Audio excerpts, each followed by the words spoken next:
નમસ્કાર મિત્રો, તમારો એક નવા વિડીયોમાં હાર્દિક સ્વાગત છે. તો આપણે આજે વાત કરીશું એસબી હિન્દુસ્તાનના જે લાખો લોકોના દિલ પર રાજ કરતા એવા આપણા મહેન્દ્રસિંહ મામા, એટલે કે આપણા સૌના પ્રિય ફૂમતાજીની પણ સૌથી મોટો સવાલ એ છે કે આખરે ફૂમતાજી આજે કેટલા કરોડના માલિક છે. શું તમને કમાણી માત્ર યુટ્યુબમાંથી જ થાય છે કે પછી કોઈ અધર પ્લેટફોર્મ જેમ કે પ્રમોશન છે તેવા પર, કે પછી સોંગ અને બ્રાન્ડ પ્રમોશનમાંથી? અને મિત્રો, વિડીયોમાં અંતમાં હું તમને એક વાત એવી જાણવાનું છે કે કદાચ તમે પહેલાં ક્યારેય સાંભળી ન હોય.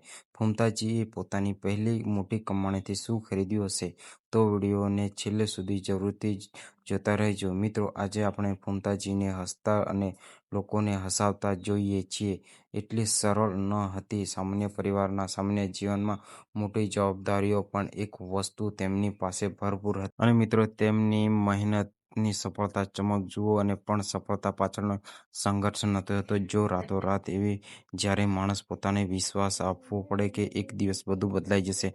અને ફૂમતાજીએ પણ જેમ ધાર્યું હતું ધીમે ધીમે એક એક પગલું આગળ વધાર્યું, અને આજે તેમનું નામ લાખો લોકોના દિલો પર રાજ કરે છે. ને જ્યારે હિન્દુસ્તાન કોમેડી વિડીયો વાયરલ થવા લાગ્યા ત્યારે લોકો ફૂમતાજીના અભિનય દીવાના બની ગયા. તેમને બોલવાનો અંદાજ અને સ્ટાઇલ પરથી તેમને લોકોને ખૂબ જ પસંદ આવ્યો હતો. અને મિત્રો, તેઓ દેશી સ્ટાઇલમાં લોકોના દિલમાં સીધી ઉતરી જાય એવા સોશિયલ મીડિયામાં કોમેડી અપલોડ કરી રહ્યા હતા.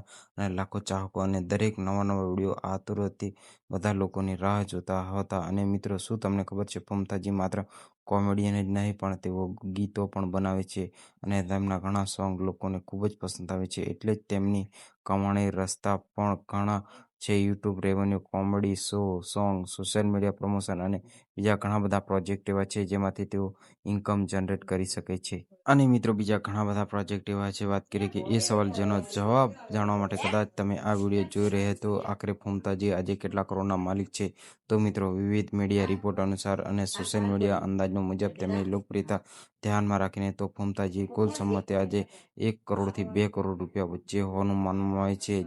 જો કોઈ આ આંકડો સત્વાર નથી, કારણ કે ફૂમતાજી પોતે ક્યારેય પોતાની સંપત્તિ જાહેર કરી નથી, પણ મિત્રો, એક આ ચોક્કસ અને પોતાના મહેનતના દમ પર ખૂબ આવક મેળવી રહ્યા છે અને લોકો માટે પ્રેરણા બની રહ્યા છે. સફળતા મળ્યા પછી લોકો બદલાઈ જાય છે, પણ લોકો કહે છે કે ફૂમતાજી આજે પણ પોતાના ચાહકો સાથે એટલા જ પ્રેમથી મરે છે જેટલા પહેલા મરતા હતા. અને કદાચ જ કારણે લોકો તેમને માત્ર એક જ અરિસ્ટ તરીકે નહીં પણ પોતાના માણસ તરીકે જુએ છે. મિત્રો, જિંદગીમાં પૈસા કમાવા મહત્વના છે, પણ લોકોના દિલ જીતવા અને પણ વધારે મહત્વના, એનાથી પણ વધારે મહત્વનું છે. ફૂમતાજીએ બંને વસ્તુ મેળવી રહી છે. વાત કરીએ વિડીયોમાં શરૂઆતમાં પૂછેલા એ સવાલોની, કમાણી. ફૂમતાજી પોતાની પહેલી મોટી કમાણી કર્યા ખર્ચ હતી? તો મિત્રો, લોકો કહે છે કે પહેલી કમાણીમાં મર્યા પછી તેમણે સૌથી પહેલા પોતાના પરિવારની આર્થિક જરૂરિયાતો પૂરી કરવાની વિચારણા કરી હતી, કારણ કે તેમના પરિવાર માટે હંમેશા તેઓ પ્રથમ રહ્યા હતા. અને કદાચ આ કારણે